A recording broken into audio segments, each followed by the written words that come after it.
Listo, ahí ya estaremos grabando, entonces vamos a comenzar con la clase del día de hoy, ¿ok? Bueno, como les comenté ahí por el grupo de WhatsApp, esta es la clase que comienza con el tema de magnetismo y eso fue lo que tuvimos que haber visto la semana pasada, pero como no les pude dar la clase, entonces lo vamos a ver ahorita y el video que les dije que les iba a dejar, entonces es la materia de esta semana que corresponde al cálculo ya de campos magnéticos. Esta semana, entonces nos vamos a concentrar principalmente en cálculos con fuerzas magnéticas, ¿ok? Entonces, vamos a comenzar. Igual ahí ya saben, por favor, si se me pegan algún toque o algo así, me avisan y si alguien se pierde, pueden interrumpirme. No hay ningún problema. Ahí nos vamos aclarando, ¿ok? Entonces, con esto comenzamos el tema de fuerzas magnéticas. ¿Ok? Bueno, presentarles brevemente los contenidos de la clase del día de hoy. Vamos a comenzar por el concepto de magnetismo.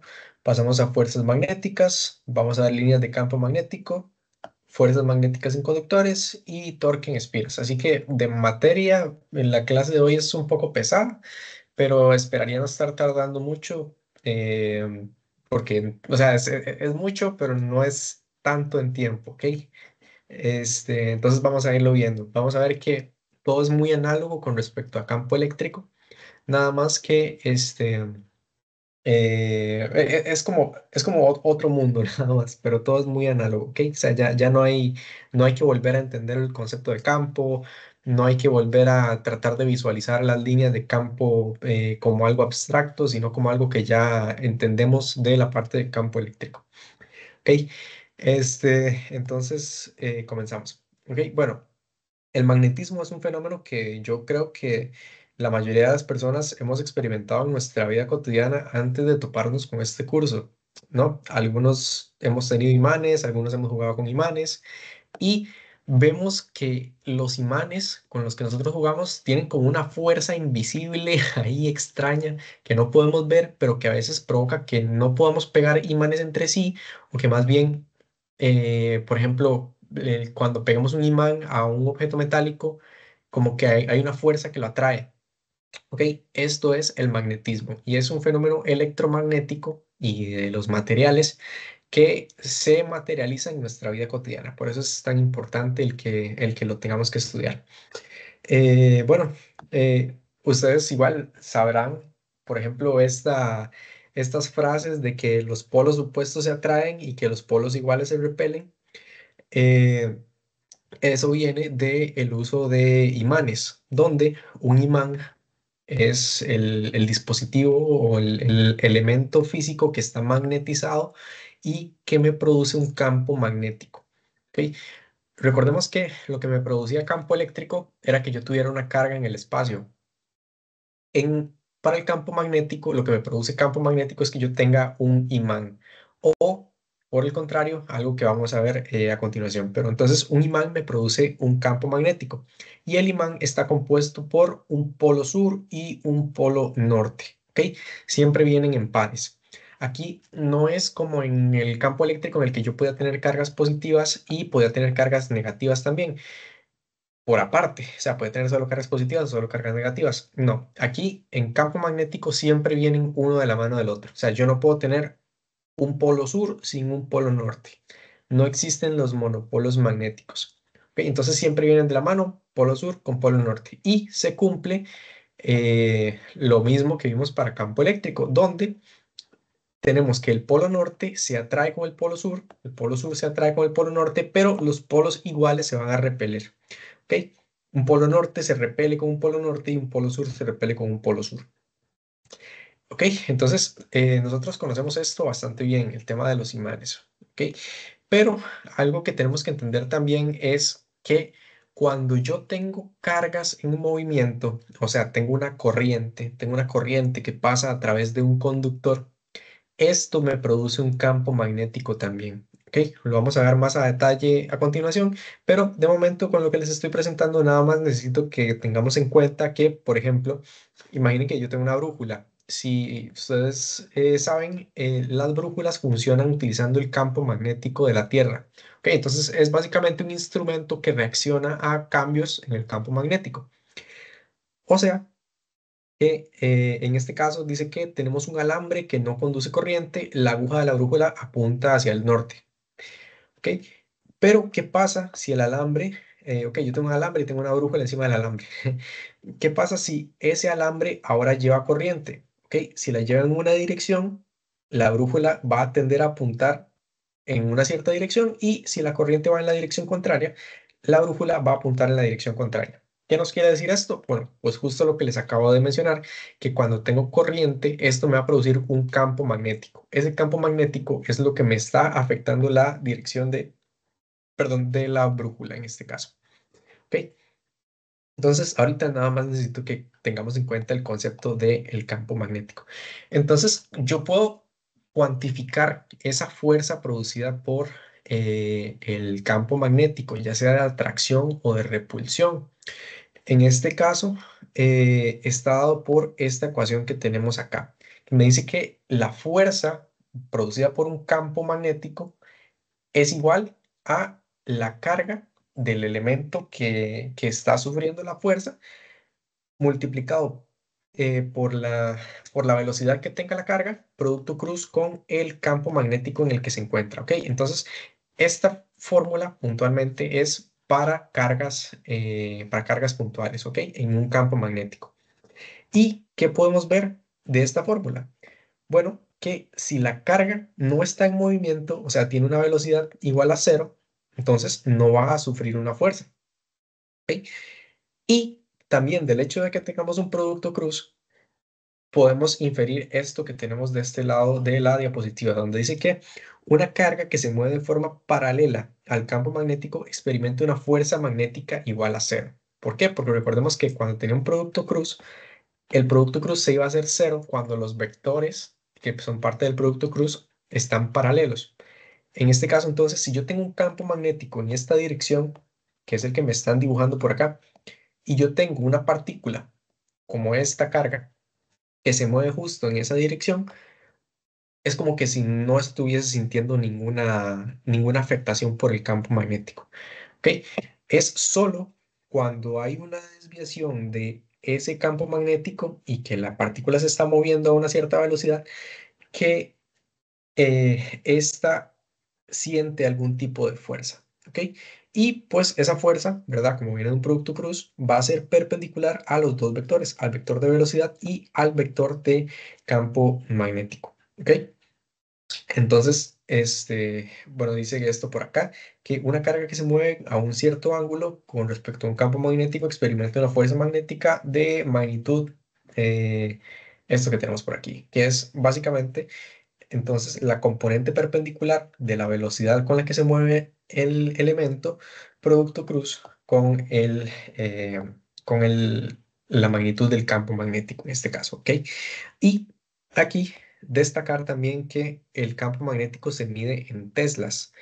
Se representa con la letra B, es un vector, se mide en teslas, donde un tesla es igual a un newton metro por amperio. ¿Ok? Pero con que sepamos que se mide en teslas es todo lo que necesitamos. ¿Ok? Eh, el campo magnético, como es un campo vectorial, como es un elemento vectorial, también tiene líneas de campo, ¿ok? Como las que nosotros vimos para el caso del campo eléctrico.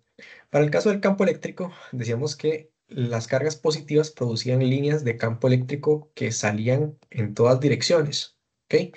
Mientras que las cargas negativas producían líneas de campo eléctrico que más bien entraban al sistema, ¿ok? Entonces teníamos este tipo de configuraciones de líneas de campo eléctrico. Pero ¿qué pasa con el campo magnético? Como el campo magnético, como les mencioné, de que siempre vienen pares, o sea, yo no puedo tener un polo sur sin un polo norte, siempre tengo un polo sur, un polo norte, esto me produce que las líneas de campo magnético sean cerradas. ¿Qué significa cerradas? Bueno, si vemos las líneas de campo eléctrico producidas por una carga, estas vemos que se van al infinito. O sea, no necesariamente tienen que volver, a menos que la configuración de cargas así lo denote. Pero ¿qué pasa, por ejemplo, con las líneas de campo magnético producidas por un imán? Bueno, pues que estas, siempre son cerradas, o sea, siempre se cierran sobre sí mismas, siempre vuelven, ¿ok? Si ven, estas van haciendo así, se van haciendo más grandes, pero nunca hay como una línea de campo magnético que se vaya así al infinito, ¿ok? Siempre vuelven sobre sí, ¿ok? Aunque sean muy grandes, siempre terminan volviendo. Y este, bueno, pues sí, siempre son líneas cerradas, ¿ok? Entonces, esto es como la principal diferencia en cómo se comporta el campo eléctrico con respecto al campo magnético. Y bueno, continuando por acá, este es el comportamiento del campo magnético cuando hay una corriente que atraviesa un cierto elemento conductor, por ejemplo, un alambre. Vemos que si yo tengo un alambre, ¿ok? Que fue lo que vimos de la brújula arriba. Yo tengo un alambre y a través de ese alambre está corriendo una cierta corriente y esto me produce un campo magnético circular con respecto al conductor. ¿Ok? La dirección que tiene este campo magnético sigue la regla de la mano derecha. Esto quiere decir que si yo tomo mi mano derecha y apunto con mi pulgar en la dirección de la corriente, cierro mis otros cuatro dedos, la dirección en la que se cierran mis otros cuatro dedos, que no sean el pulgar, porque el pulgar me indica la dirección, en este caso apunto con el pulgar hacia ahí, la dirección en la que se cierran los otros cuatro dedos me van a indicar la dirección de giro del campo magnético a través de una espira. ¿Ok? Bueno, perdón, no de una espira, de un cable. Entonces vemos que esto me produce campo magnético arriba, abajo y en todas direcciones con respecto al cable. Y por eso es que nosotros con la brújula veíamos movimientos de la brújula en una dirección o en otra dirección con respecto a la dirección que tenga la corriente. ¿Ok? Esto otro que vemos por acá es como la convención, por así decirlo, que utilizamos para reconocer en una representación bidimensional un campo, un campo tridimensional. ¿Ok? ¿Qué significa eso? Ok, que tenemos este campo así, ¿ok? Tenemos un campo eléctrico circular producido por este elemento que tenemos acá. ¿Cómo hago para representar yo este campo magnético de forma bidimensional? Bueno, lo hago de esta forma, ¿ok? Vemos que ahora estoy viendo el cable, este lo estoy viendo de frente, ¿ok? En este caso, entonces, yo voy a representar el campo magnético que sale del plano del libro o de la pantalla en este caso, con un punto, y el campo magnético que entra a la pantalla con una cruz. ¿Ok? Si ustedes ven, estamos viendo este elemento como desde frente. ¿Ok? Entonces, las líneas de campo magnético tienen esta dirección de giro que estoy marcando por acá. ¿Eso qué significa? Que si yo miro arriba de la barra, las líneas de campo magnético vienen como saliendo de la pantalla, ¿verdad? Entonces esas las vamos a representar con puntos. Mientras que las que entran a la pantalla las representamos con X. ¿Ok? Esto para mí es bastante valioso verlo como una flecha, así no se me olvida y a ustedes espero que tampoco se les olvide este, cuál es cuál, ¿ok? Entonces, imaginen que tienen esta flecha, ¿verdad? Esa es una forma típica de una flecha.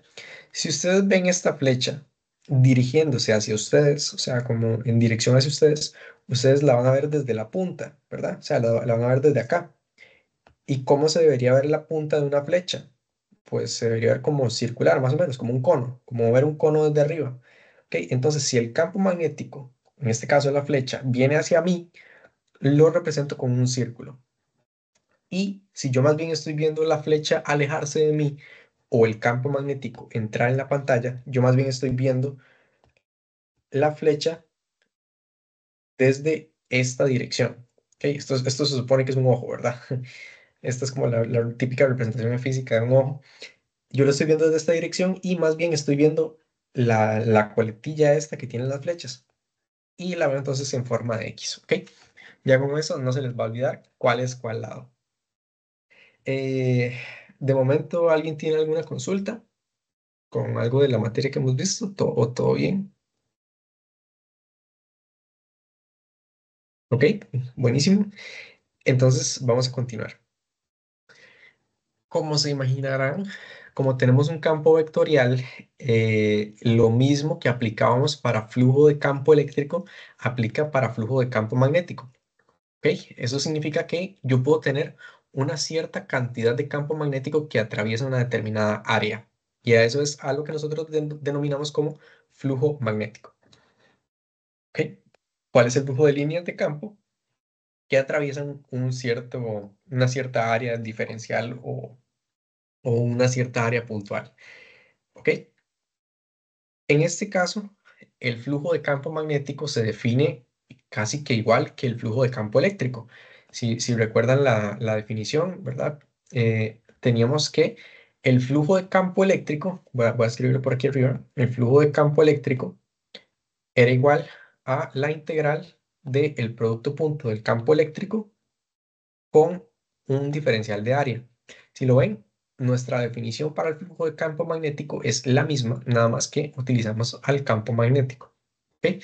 Entonces, con respecto al concepto, esto debería estar dominado, o sea, no debería ser un problema. ¿Ok? Igual, si alguien tiene algún problema con esto, pues lo vemos y podemos devolvernos a la parte conceptual de qué es el flujo magnético, qué es el flujo de campo eléctrico, lo que sea. ¿Ok? El flujo magnético, en este caso, lo representamos con este símbolo que tenemos por acá y se mide en Webers. ¿Ok? Esa es la unidad de medida en el sistema internacional del flujo de campo magnético, el Weber. ¿Ok? Entonces, eso por esa parte. Y si recuerdan de cuando nosotros vimos la parte de flujo de campo eléctrico, de ahí fue de donde surgió, de donde nació la idea de Gauss, ¿ok? La idea de Gauss de simplificarnos un montón los cálculos cuando teníamos ciertos problemas de simetría y demás. Esa idea viene de la definición de flujo de campo eléctrico. Entonces, ahora que tenemos flujo de campo magnético, uno puede preguntarse, ¿existirá una ley de Gauss, pero más bien para el campo magnético, que me ayude a solucionar cálculos, que me ayude a, a hacer cosas más fáciles y etcétera? Y la respuesta es sí y no, porque sí existe una ley de Gauss para el campo magnético, pero no la usamos particularmente mucho, sino solo de forma descriptiva para decir que, ok, que esto nos ayuda a entender el electromagnetismo, pero no es tan útil como la que usábamos para campo eléctrico. Entonces, ahora para temas de simetría y eso tenemos que utilizar otras herramientas, ¿ok? No es tan sencillo como para campo eléctrico, pero vamos a ver otras herramientas principalmente en la próxima clase. Ok, entonces sí hay una ley de Gauss, pero para campo magnético, y es esta que les estoy presentando por acá, donde dice que el flujo de campo magnético en una superficie cerrada siempre es igual a cero. Si recuerdan, nuestra ley de Gauss de campo eléctrico era que el flujo de campo eléctrico que pasa por una superficie cerrada era igual a la carga encerrada entre epsilon sub cero. Y lo que buscábamos era que estos vectores fueran paralelos para poder hacer esto y encontrar alguna relación ahí sencilla de simetría y calcular el campo eléctrico facilísimo. ¿Ok? ¿Qué pasa aquí? Que esta expresión está igualada a cero. ¿Ok? Entonces, yo con eso casi que no puedo hacer nada. ¿Ok? Eh, esta expresión lo que me describe entonces es, bueno, ustedes lo pueden imaginar. Si yo tengo una superficie cerrada como una caja, voy a dibujar aquí una caja. ¿Ok? Tengo una caja y adentro de esa caja voy a tener un imán, donde mi imán va a tener un polo sur, que es este, y un polo norte, que es este de acá. ¿Ok? ¿Qué pasa con este imán que está encerrado por una caja? ¿Cuánto flujo de campo magnético va a sentir esa caja en total? ¿Qué pasa con las líneas de campo magnético de un imán? En este caso, las líneas de campo magnético. ¿Qué fue lo que dijimos que pasaba? Que se cerraban sobre sí. ¿Ok? Entonces yo voy a tener líneas de campo magnético que se van a ver como algo así. si les hace sentido con respecto a lo que vimos ahorita. ¿Ok? Vamos a tener líneas de campo magnético que se cierran sobre sí. ¿Y esto qué implica? Que todo el flujo de campo magnético que está saliendo de la caja vuelve a entrar. ¿Ok? Entonces, todo el flujo de campo magnético que pasa por una superficie cerrada se cancela. ¿Por qué? Porque mis líneas de campo magnético son cerradas. ¿Esto qué implica? Esto que tenemos por acá. Que entonces ese flujo de campo magnético sobre una superficie cerrada siempre es cero. Y esta es la segunda de las cuatro ecuaciones de Maxwell, ¿ok?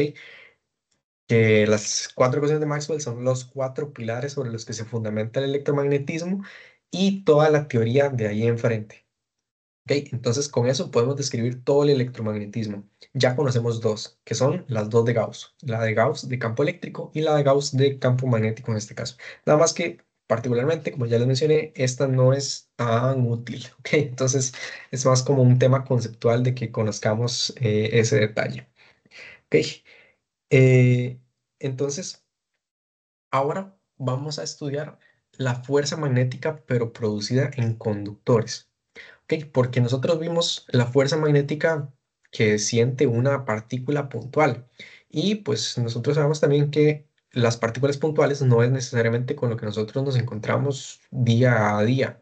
¿Ok? Entonces nos sirve más hacer cálculos sobre, por ejemplo, la fuerza que siente un determinado conductor, como en este caso. ¿Ok? Entonces vemos este sistema. Este sistema dice que ¿qué es lo primero que yo noto de este dibujo? Ok, si tengo un montón de X. ¿Qué me quería decir ese X? Que yo entonces tengo campo magnético que se está dirigiendo hacia adentro de la pantalla. Ok, entonces tengo un campo magnético y en ese campo magnético tengo a este conductor. Tengo este conductor en el que tengo cargas que están fluyendo de un lado hacia otro. O sea, tengo corriente. Tengo corriente y recordemos que esa corriente, tomando en cuenta el área transversal de mi conductor, yo lo podía expresar como una densidad de corriente, que esto era lo que llamábamos J. Esto lo vimos en la clase de corriente y resistencia. Y entonces con esto yo puedo modelar la fuerza que siente todo el conductor como tal. Ok, vamos a hacerlo paso a paso, pero básicamente entonces vamos a utilizar esta expresión de acá, donde voy a poner por aquí arriba la expresión que utilizábamos para cargas puntuales, que era de una carga, velocidad, producto cruz por el campo magnético. Si vemos, tiene la misma estructura, estas dos tienen la misma estructura para cargas puntuales y conductores, nada más que, como ya no tenemos cargas puntuales, lo que tenemos es un movimiento colectivo de cargas. ¿Y qué era un movimiento colectivo de cargas? Corriente. ¿Ok? Y aquí utilizamos L como el vector de dirección que lleva esa corriente. ¿Ok? Esto es como un truco sucio en el que en lugar de ponerle una dirección a la corriente, no le ponemos una dirección a la corriente, sino que le ponemos una dirección a la longitud, ¿ok? A la longitud en la que va la corriente. ¿Esto por qué? Porque la corriente nos sirve para otras cosas, para otros cálculos y para teoría eléctrica, manejarlo como un escalar, ¿ok? Yo sé que la corriente tiene dirección, ¿ok? Digamos, yo tengo este elemento de corriente aquí, perdón, este elemento conductor y yo les digo que la corriente va de aquí para acá. Entonces, ¿por qué la corriente es un escalar? Bueno, principalmente por esto, por convención de que es mucho más sencillo trabajarlo como un escalar y cuando se le necesita dar una componente vectorial, lo que se hace es que se le da la componente vectorial más bien a la longitud sobre la que la corriente se mueve, ¿ok? Entonces, ¿qué significa esto? Que la dirección de este vector de longitud es la dirección que tenga la corriente. ¿Ok? En este caso, si mi corriente va de abajo para arriba, esta es la dirección del vector L. ¿Y cuál es la magnitud del vector L? Bueno, pues la longitud. ¿Ok? Que esto puede ser, qué sé yo, un metro, digamos. ¿Ok? Entonces, esta es la expresión que vamos a utilizar cuando yo tengo un conductor, cuando no tengo una carga puntual particular. Y como se imaginarán, dependiendo de la situación que yo tenga, de cómo estén orientadas las cosas, puede que requiera hacer un análisis diferencial, ¿ok? Que tenga que analizar puntualmente el aporte producido por cada una de los diferenciales de longitud, en este caso, para la fuerza final que está sintiendo el elemento de corriente, ¿ok? Entonces, tenemos esta otra expresión de aquí, que me dice que la fuerza diferencial es igual a la corriente por diferencial de línea, producto cruz con el campo magnético. Si esto no lo entienden muy bien, entonces vamos a hacer un ejercicio directamente. Pero, ok, antes de hacer el ejercicio, les consulto si alguien tiene alguna consulta, ¿ok? Si alguien no me entendió algo, ok, buenísimo. Entonces, vamos a darle a este problemilla de acá, ¿ok? Dice que tenemos una espira de forma triangular, ¿ok? Tenemos esta espira. Espira es cuando ya tenemos como un cable que se recoge sobre sí mismo, ¿ok? Que no tenemos como un alambre así, sino que más bien tenemos, por ejemplo, un círculo, un cuadrado, un triángulo, en este caso, eso es una espira. Dice que una espira de forma triangular por la que circula una corriente de I igual a 2 amperios se encuentra expuesta a la acción de un campo magnético cuya magnitud depende de la posición con respecto a un marco de referencia, según la relación que tenemos por acá, con B sub 0 siendo una constante. Ok, entonces, básicamente me están diciendo cómo se comporta el campo magnético. Me dicen, ok, usted tiene este campo magnético en esta configuración. Ok, entonces, encuentre en términos de B sub 0, que es la constante, la fuerza magnética sobre el segmento 1 para el inciso A, sobre el segmento 2 para el inciso B, sobre el segmento 3 para el inciso C, y el D me piden que demuestre que la fuerza neta sobre la espira se anula. Ok, entonces vamos a hacer esos cálculos justamente con las fórmulas que acabamos de ver. Estos cálculos, por ser un poquillo más tediosos y casi que, o sea, es el mismo cálculo siempre, entonces se los presento acá directamente como texto y los vamos viendo poco a poco. Si alguien se me pierde, por favor no duden en nada más indicármelo y yo me devuelvo si hace falta, no hay ningún problema. ¿Ok? Entonces tenemos el primer inciso. Bueno, se me olvidó recordarles, pero esta presentación ya la tienen en el Teams, ¿verdad? Por si alguien quiere irla viendo ahí como, o quiere ir rayando sobre la presentación, todo bien. Yo siempre trato de subirlas antes de las clases. Ok, entonces vamos a calcular el flujo, perdón, no, la fuerza neta producida por el campo magnético sobre este elemento de alambre que tenemos por aquí. Entonces, si yo quiero encontrar la fuerza de un alambre, ¿a cuál ecuación voy a acudir? A esta que tenemos por acá. En este caso, yo voy a utilizar un análisis integral porque tengo un campo magnético que varía con la posición. Hey, eso fue lo que me dijeron. Yo tengo este campo magnético que depende de cierta posición. Si fuese un campo magnético homogéneo, perdón, uniforme, yo podría utilizar esta expresión de acá y jugármela con eso, pero yo no me arriesgaría y mejor hago el análisis diferencial. Ok, entonces, dice que vamos a usar esa ecuación. Me dicen que en este caso el diferencial de línea 1 es de Y en dirección J positivo. ¿Por qué? Bueno, estas flechas que ven por acá lo que indican es el flujo de corriente. ¿Ok? El flujo y la dirección que tiene la corriente dentro de esta espira. ¿Ok? Entonces, perdón, si la corriente va en esta dirección y yo estoy analizando este elemento, sé que la corriente en el elemento 1 va hacia arriba. ¿Ok? Va en dirección Y positivo. ¿Ok? Entonces, varía en el eje Y, o sea, es de y varía de forma positiva en dirección J techo positivo. ¿Ok? Este es mi primer diferencial de línea. ¿Ok? Ya tengo esto. Tengo la corriente, además, porque eso me lo estaban dando en el enunciado, y tengo la expresión del campo magnético. ¿Ok? Entonces, ¿qué es lo único que tengo que hacer? Poner junta toda la ecuación, como estamos en un análisis diferencial, integrar.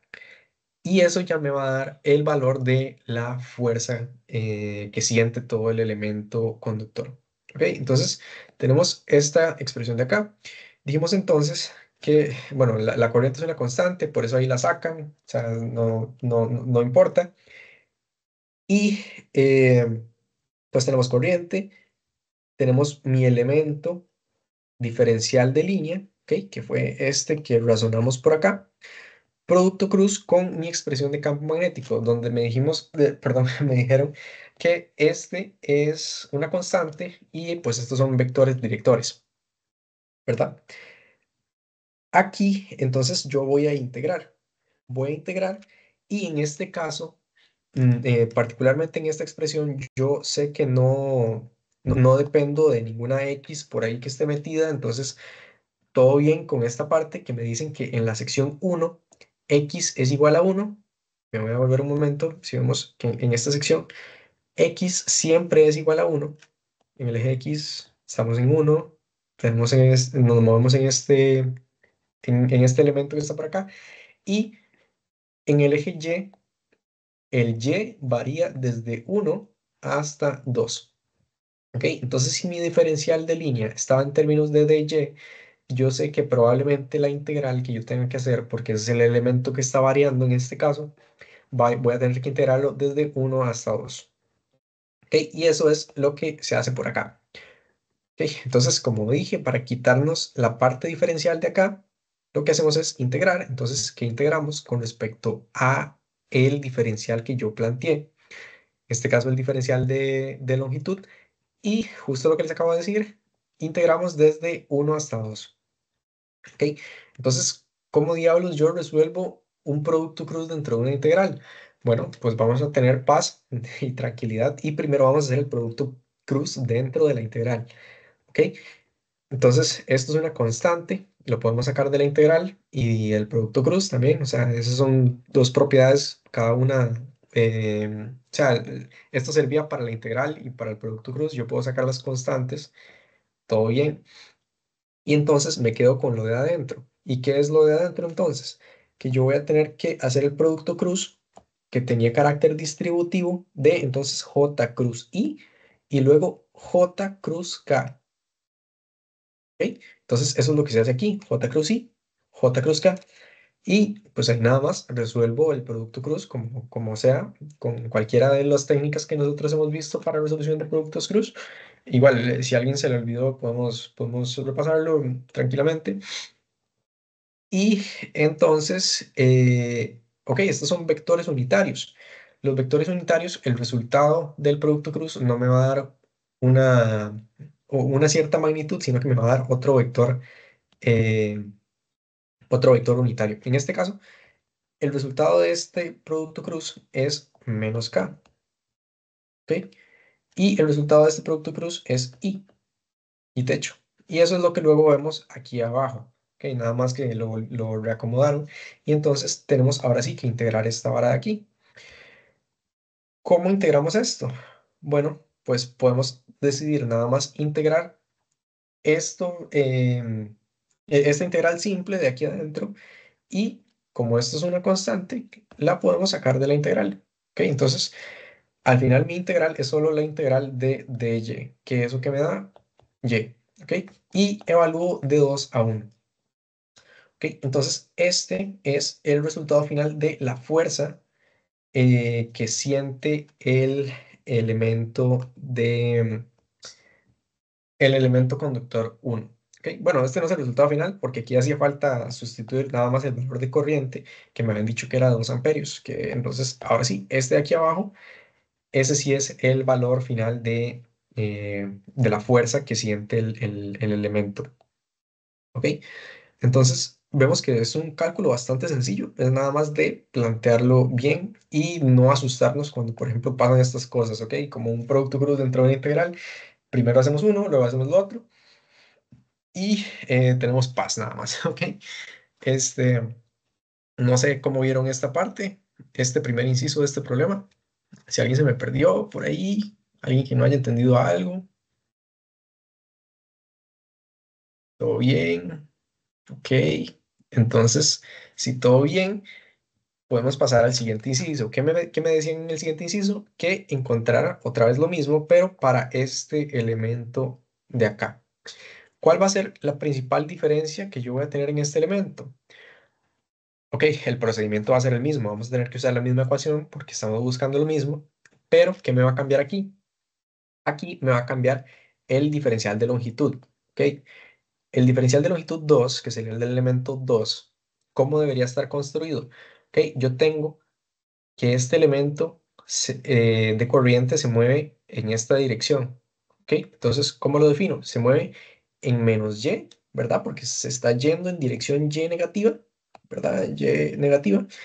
Y se mueve en dirección x positiva. ¿Ok?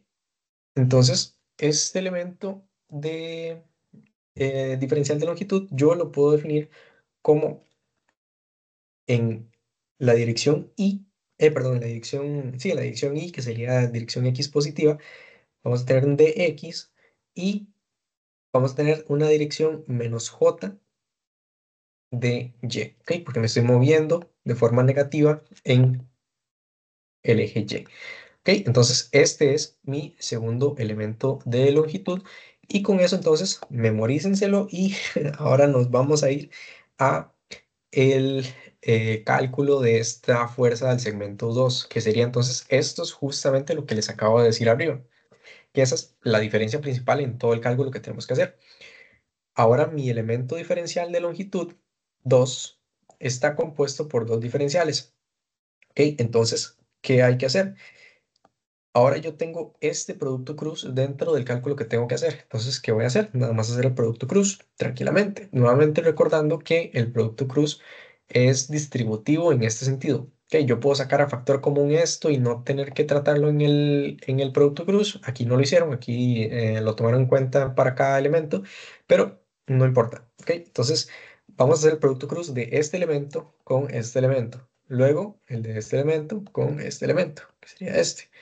Y el de este con este, yo sé que son muchos productos cruces y por eso les dije que este cálculo era un poco más tedioso y que por eso no lo iba a hacer escrito, porque la idea general y la resolución creo que es bastante entendible de esta forma sin tener que perder tiempo en esa parte manual. ¿Ok? Entonces, vamos a hacer cada uno de esos productos cruces. ¿Ok? Y cada uno de esos productos cruces me va a dar un cierto resultado que son los que vienen aquí abajo, donde nada más recordarles que como estoy haciendo un producto cruz en este caso de un vector paralelo y con un vector paralelo y el resultado de ese producto cruz es cero y esta componente entonces muere. ¿Ok?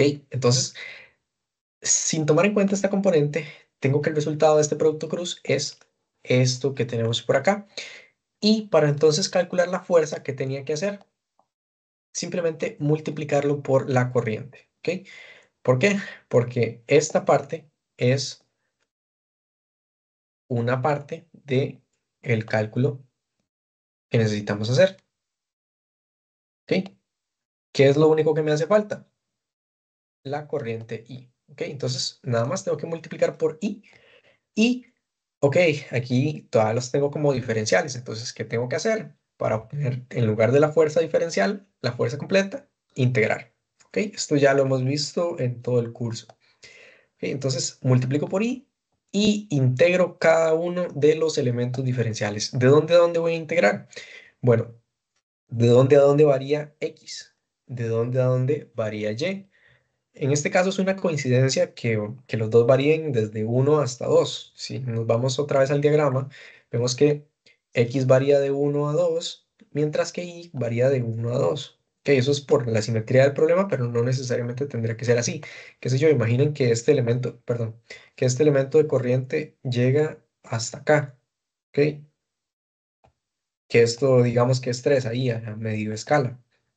¿Ok? Entonces, ¿de dónde a dónde variaría la integral de x si este fuera el caso? Iría desde 1 hasta 3. ¿Ok? Pero no es el caso. Entonces, las dos integrales varían desde 1 hasta 2. ¿Ok? De 1 a 2, de 1 a 2, de 1 a 2 y nada más tengo que resolver las integrales, que es fácil. Estas son las integrales más básicas. Y obtengo entonces este resultado para la fuerza magnética producida por el campo magnético sobre el elemento de corriente 2. ¿Ok? Entonces tenemos esto por acá. Y este es el resultado del inciso B. Entonces, el inciso C, ¿qué me pedía? Me pedía otra vez lo mismo, pero ahora para este elemento de acá. No sé si alguien de los que está por aquí quiere mencionarme cuál sería el elemento de longitud diferencial de este cálculo.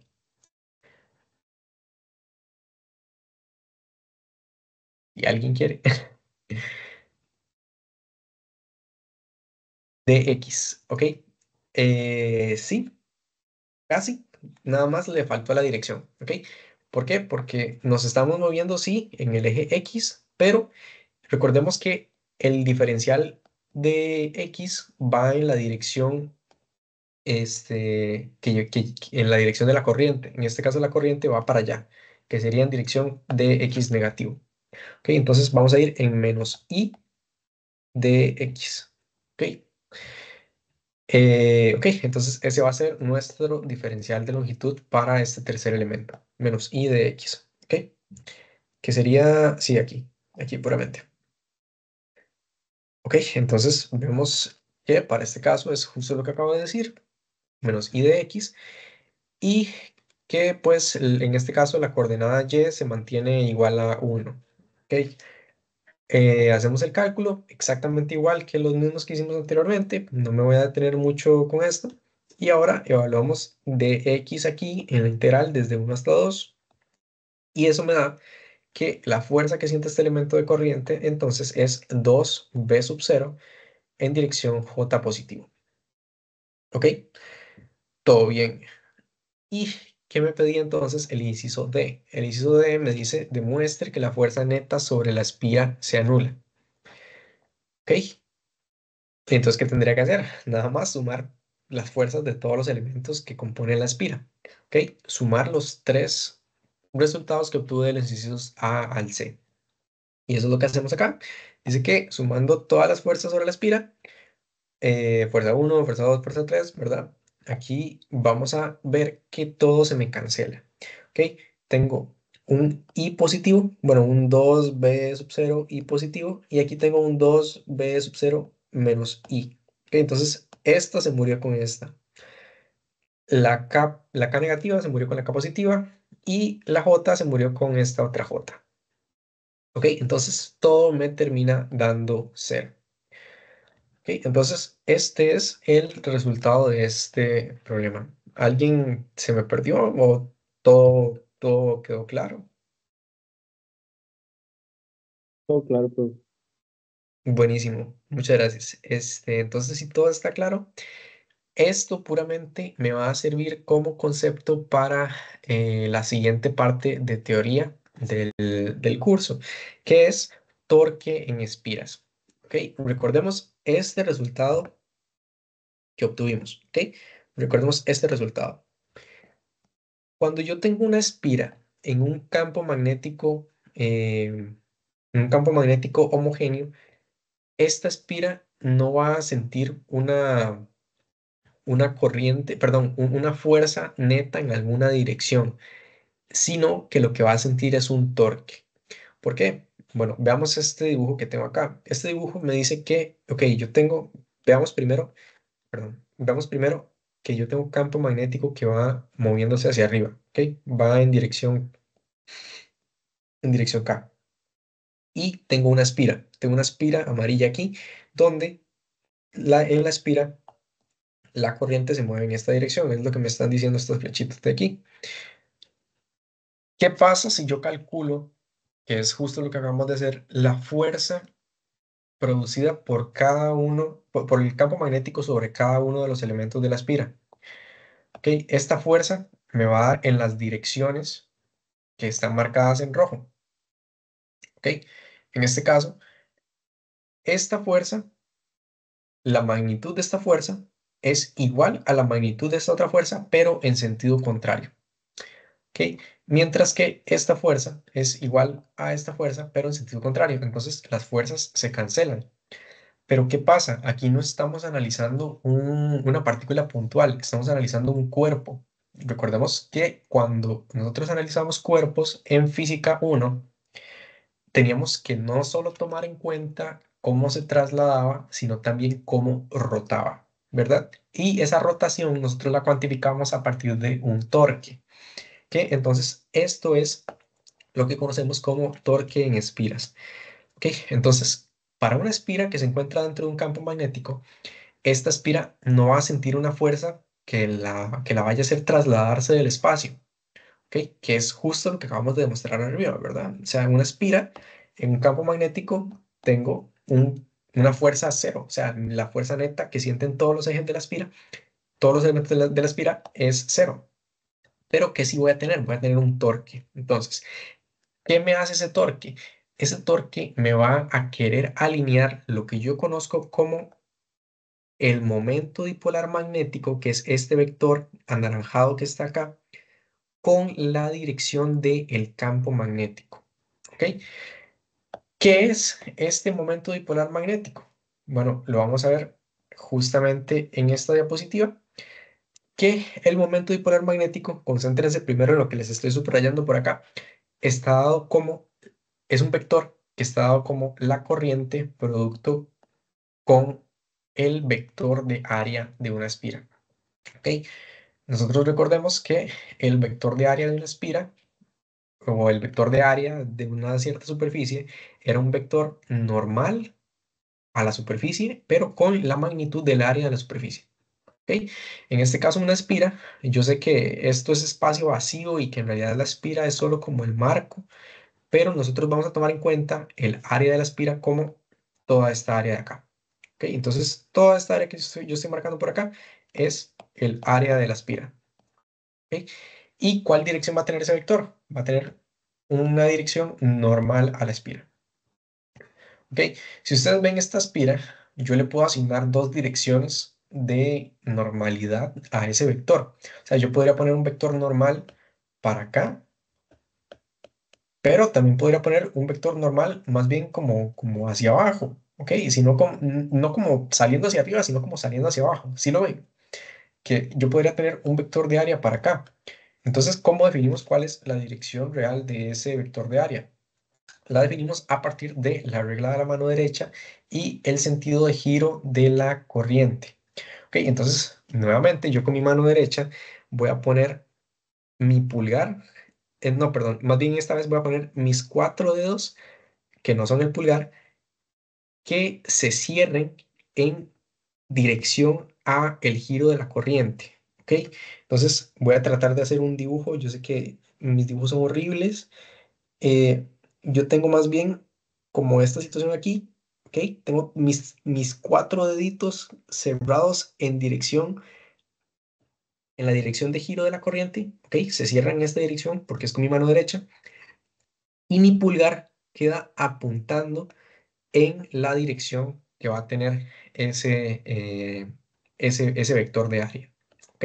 Entonces, no lo pongo para acá, para abajo, porque la regla de la mano derecha me dice que el vector de área va entonces en esta dirección.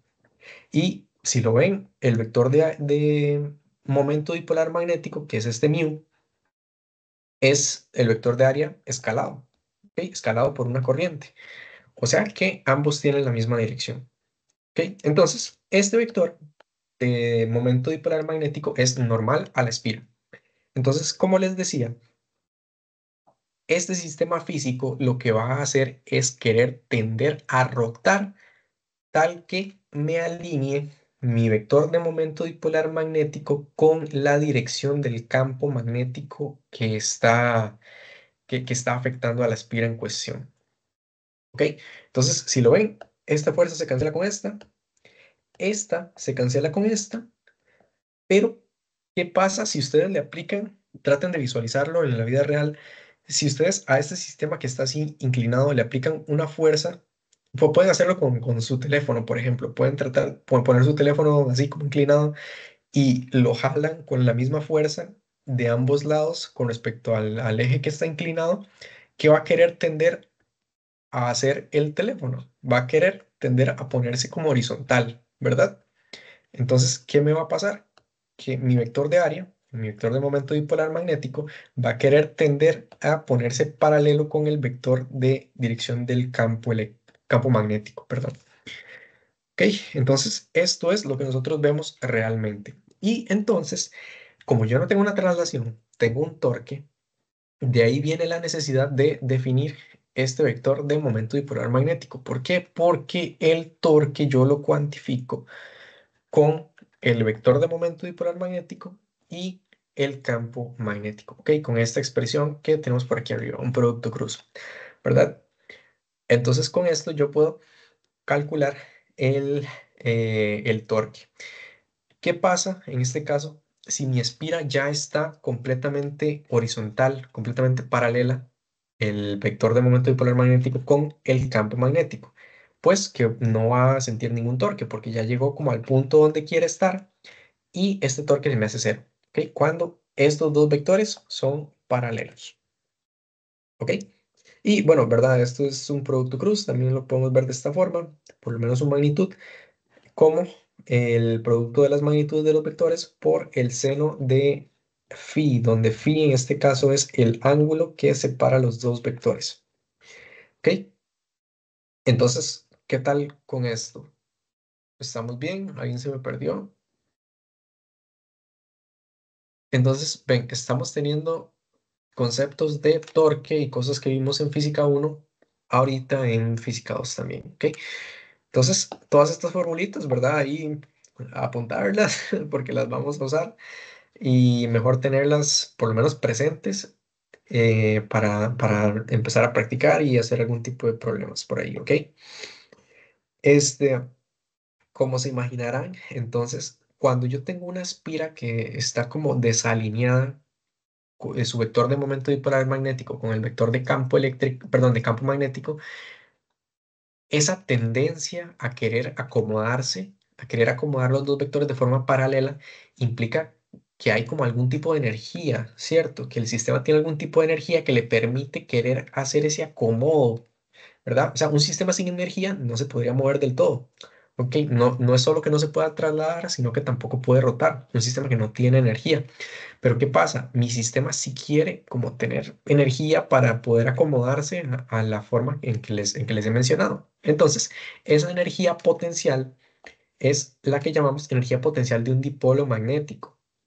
Y la calculamos con esta ecuación de acá, que en lugar de utilizar un producto cruz entre los dos vectores con los que se calcula el torque, lo hacemos con un producto punto y tomamos el negativo, ¿verdad? Porque es energía potencial.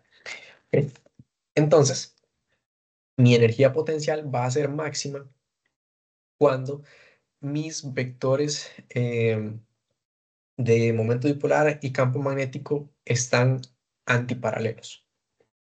¿Ok? Entonces, la forma en que esta espira puede tener la mayor energía, en este caso, es si más bien, ok, estuviese como acostada igual que con el campo magnético, pero con su vector de momento dipolar magnético apuntando de forma antiparalela con respecto al campo magnético. ¿Ok? ¿Por qué? Porque le va a tomar dar toda una vuelta para poder acomodarse con el campo magnético. ¿Ok?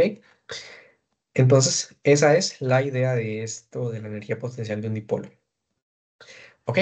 Y aquí nada más es que esto lo podemos extrapolar no solo a espiras, estos cálculos solo a espiras puntuales, sino también a lo que nosotros conocemos como bobinas, que una bobina es un montón de espiras puestas una sobre la otra. ¿Ok? Es básicamente como que si yo tuviera, si lo ven puramente esto que tengo aquí, un cable arrollado, imaginemos, de forma cilíndrica. Aquí tenemos este cilíndrico, perdón, este cilindro metálico aquí y tenemos un cable arrollado así sobre el cilindro.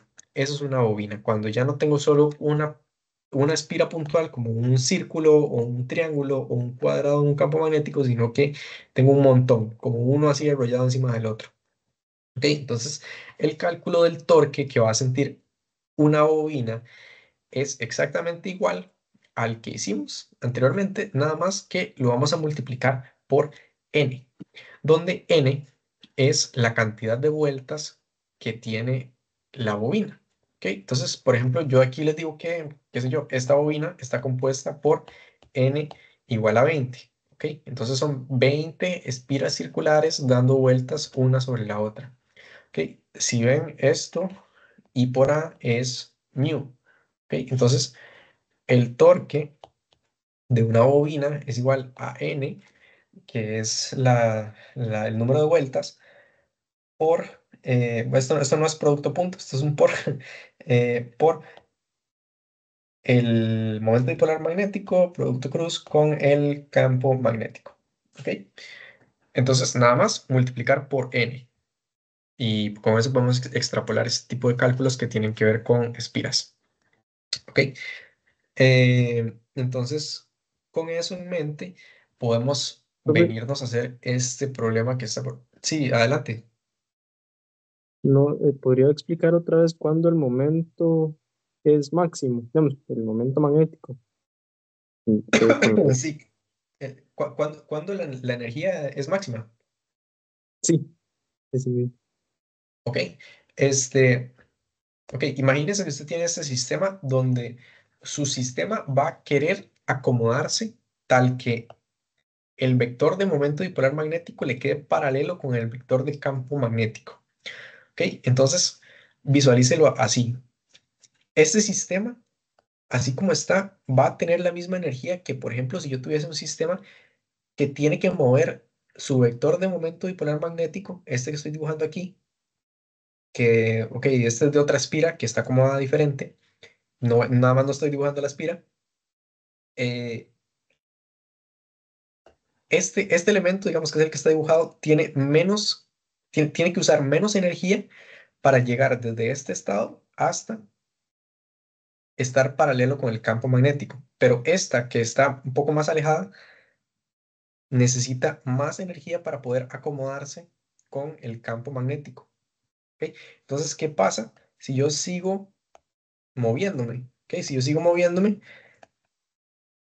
voy a requerir más energía. ¿Y cuál va a ser el punto máximo? O sea, el punto que requiere mayor energía para, para mover la espira desde el punto donde está hasta el punto donde quiere estar, que es paralelo con el campo magnético. Cuando su vector de momento dipolar magnético sea antiparalelo con el vector de campo magnético.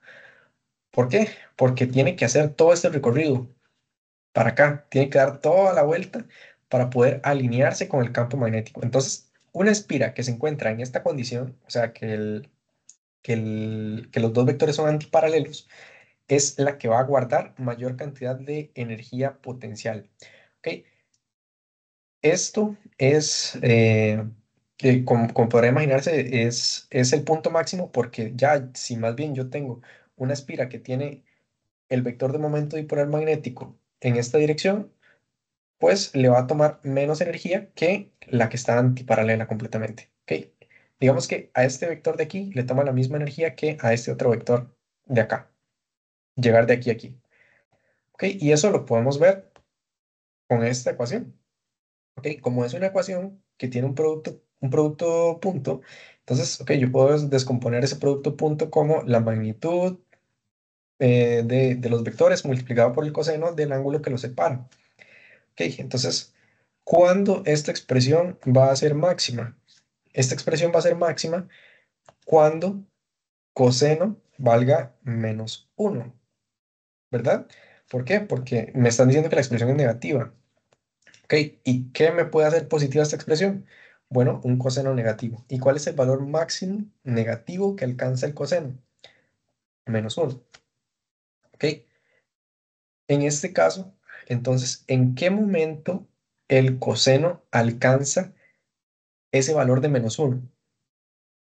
Lo alcanza cuando tenemos, por ejemplo, coseno de pi.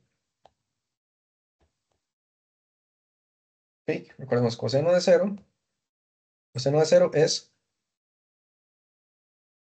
cero. Coseno de pi es, no, perdón, coseno, ya me olvidé. Coseno de cero es 1 y coseno de pi es -1. ¿Ok? Entonces, pi, ¿cuánto era? Equivalente en grados. Pi es equivalente a 180 grados.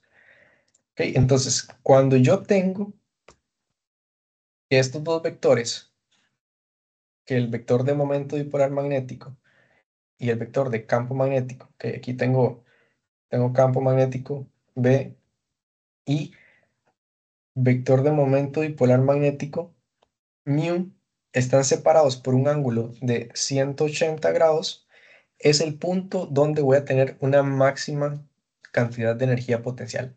Y lo relaciono con la misma parte conceptual de decir que es el que tiene que recorrer más camino para poder llegar al punto de estabilidad donde quiere estar.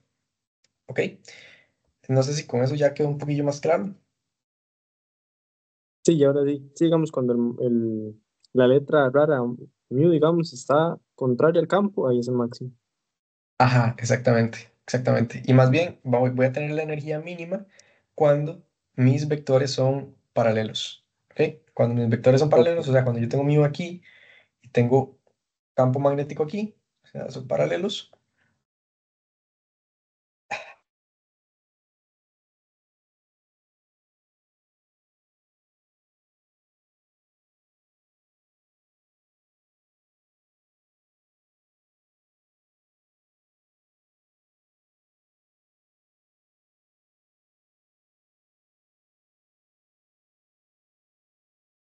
Perdón, se me fue la conexión. Ya volví.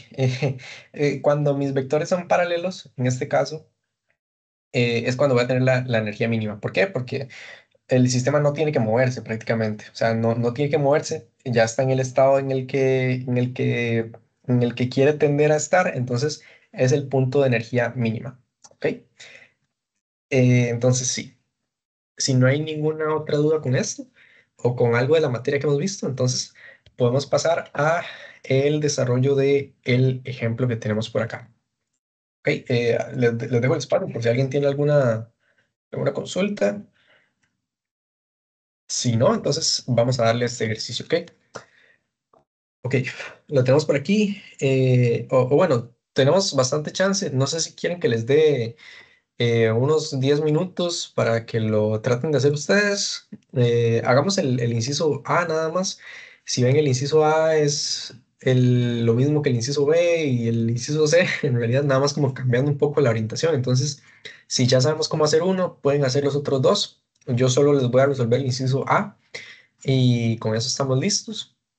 No sé si quieren que les dé unos 10 minutos de aquí a las 2:20 para que lo traten de hacer ustedes o prefieren que lo hagamos de una vez. No sé, escucho ahí opiniones.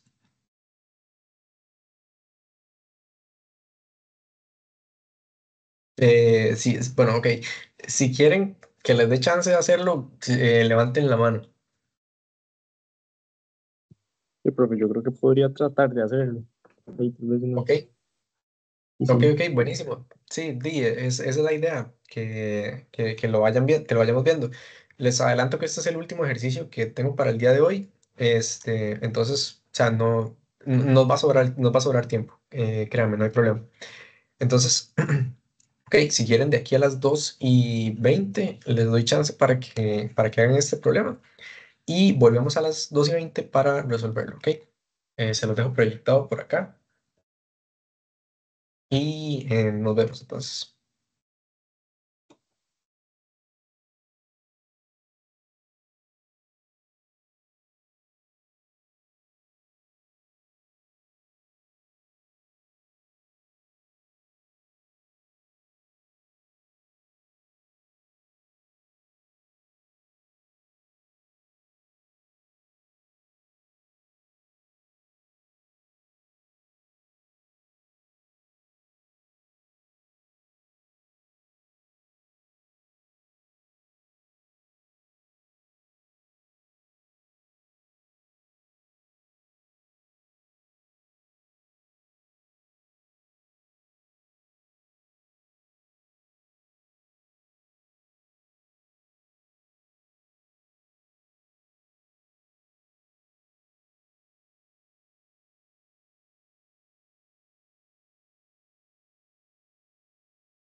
Bueno, gente, vamos a ir resolviendo el problema y no sé si alguien quiere comentar cómo le fue, si cree que llegó a un buen resultado.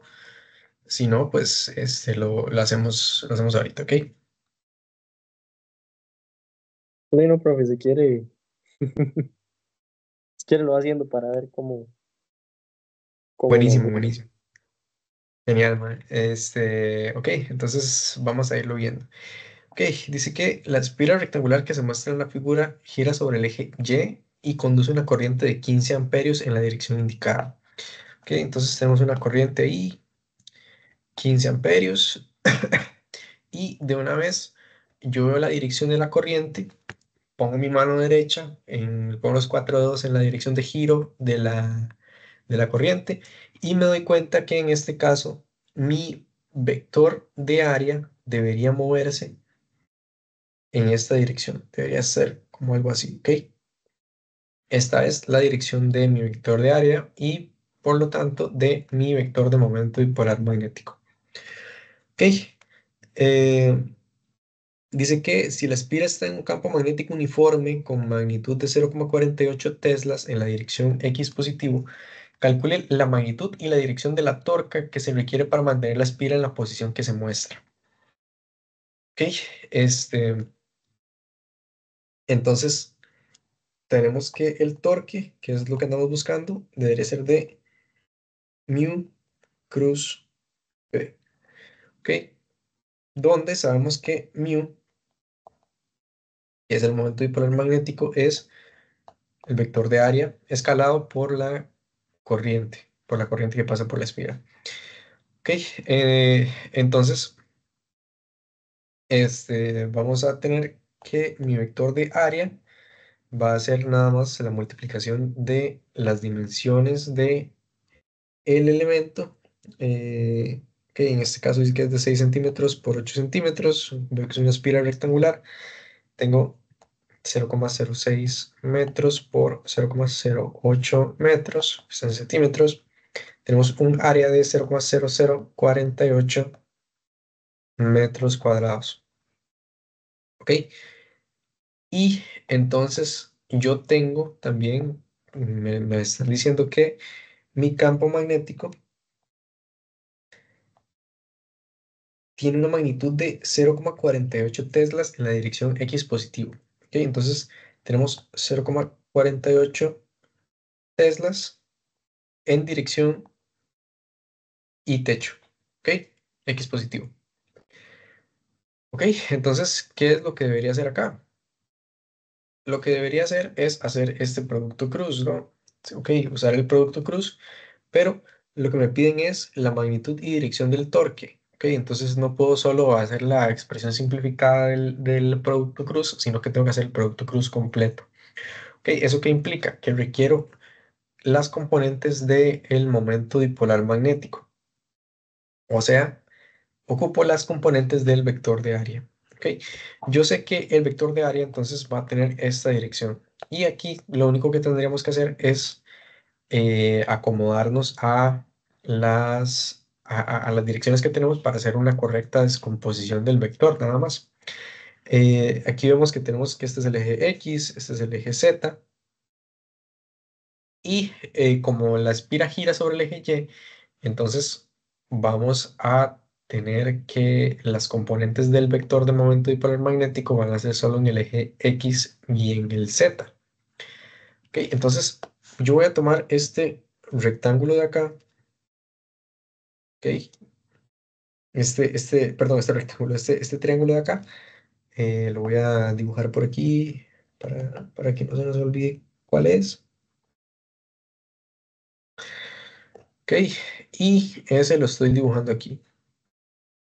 Donde entonces tenemos que estos son 30 grados, ¿ok? Porque eso es lo que me está dando la geometría del problema. Si esto es un triángulo rectángulo, estos. Sí, Una pregunta, ¿por qué no hay, no se toma la componente del D?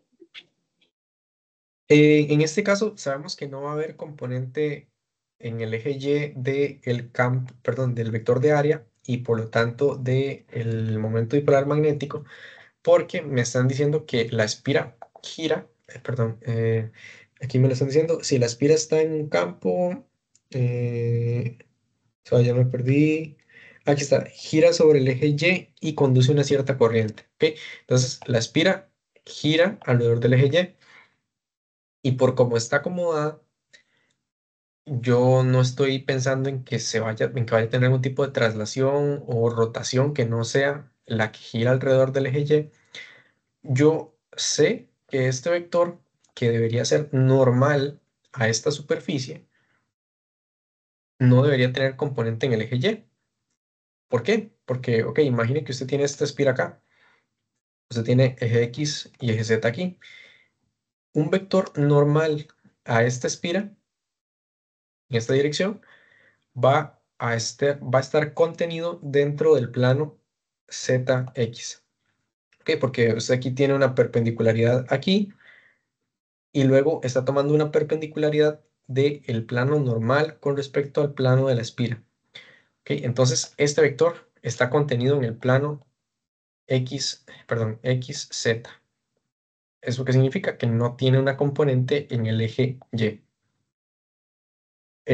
Yo sé que es un poco más complejo de visualizar, tal vez, porque la geometría no se presta mucho para eso, pero trate de visualizarlo en tres dimensiones.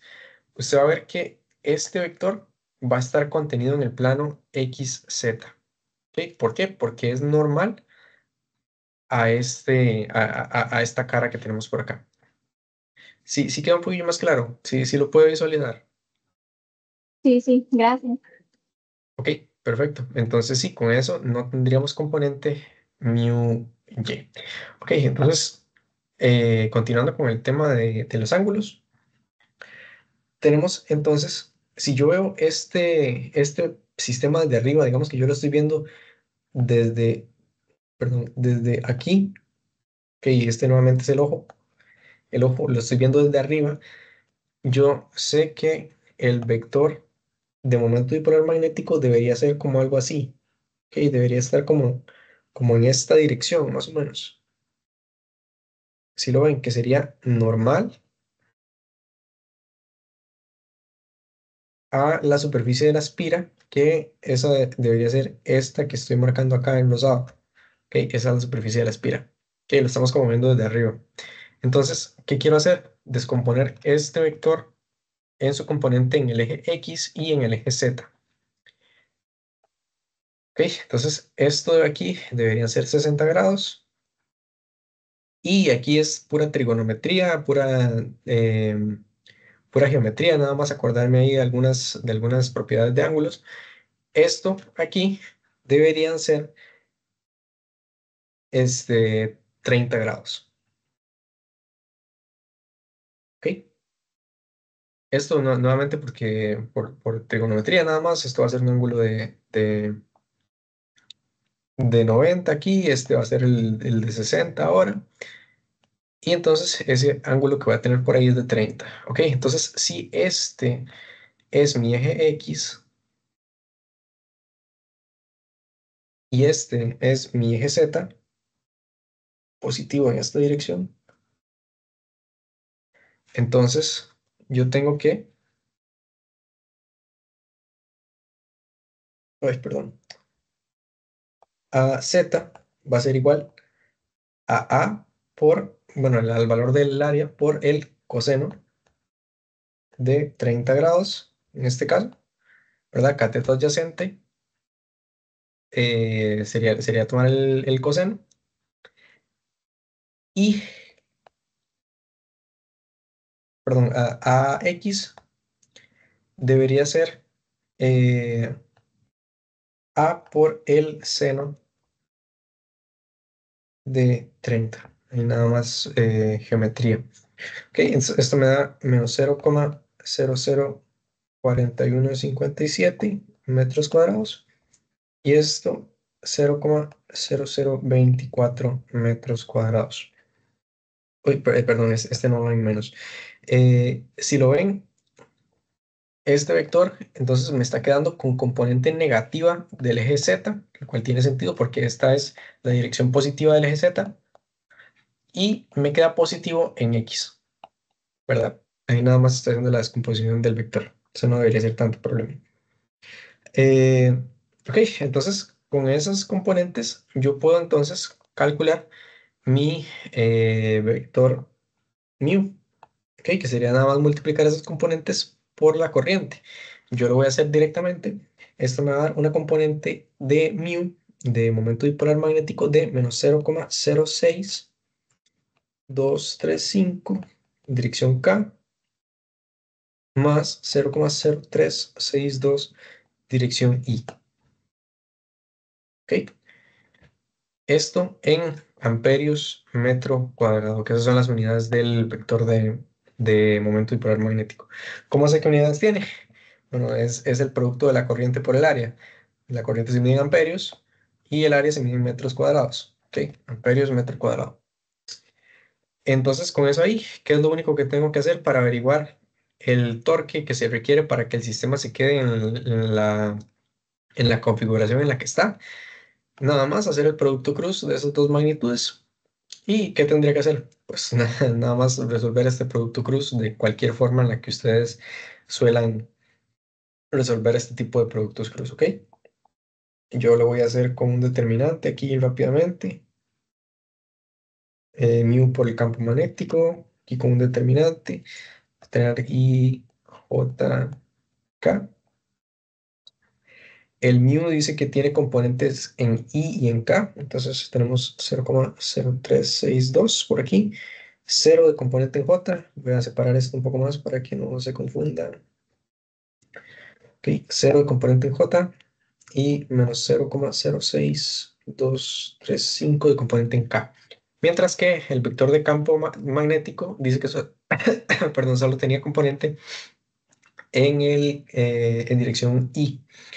Ok, entonces en dirección I vamos a tener 0,48 teslas aquí y 0 y 0 en dirección Y y Z. Ok, entonces aquí nada más vamos a resolver este producto cruz de toda la vida. Ustedes ya saben cómo hacerlo. Y esto me da un resultado de menos 0,0299 en dirección menos J. ¿En qué se mide el torque? Recordemos ahí en qué unidad se mide el torque. En Newton, Newton metro. Perfecto, gracias. Eh, entonces, este sería el resultado que estamos teniendo de torque para este sistema. Ok, nada más voy a ponerlo por aquí abajo. Menos torque es menos 0,0299 Newton metro en dirección J. Y este entonces es el resultado de mi inciso A. Ok, vamos a analizar porque siempre es bueno, ¿verdad? O sea, recordemos que física era números aplicaba a la realidad y esa realidad la teníamos que mezclar con conceptos teóricos. Vamos a utilizar este resultado para ver si es consistente con lo que les mencionaba del comportamiento de una espira dentro de un campo magnético. Ok, dice que deberíamos tener un torque en dirección menos J, en dirección menos J de este sistema.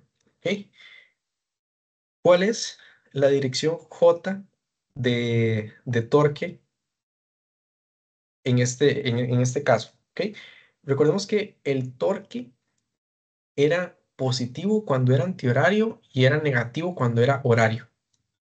En este caso, a mí me están diciendo que mi campo magnético, lo voy a dibujar con flechas verdes, está ubicado en dirección X positiva. ¿Ok? Este es mi campo, va en esa dirección.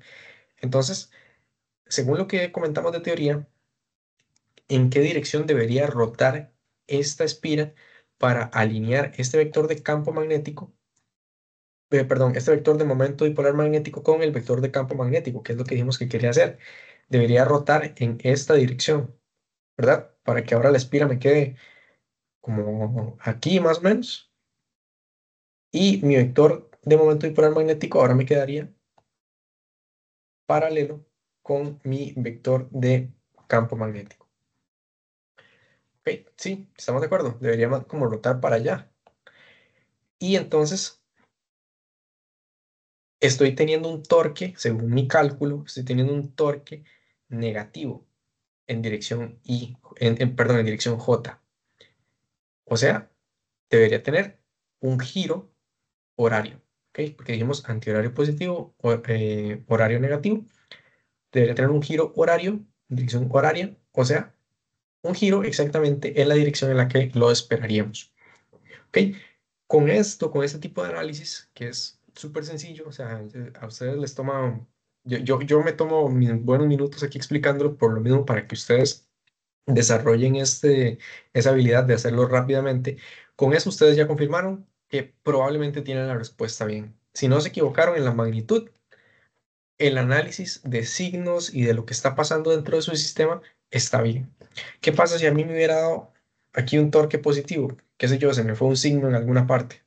Si me hubiera dado un torque positivo, yo hago este análisis y veo que más bien esto, o sea, con la lógica de la teoría, debería estar girando en esta dirección, pero a mí, mi sistema me dice, según mi cálculo, me está girando para el otro lado.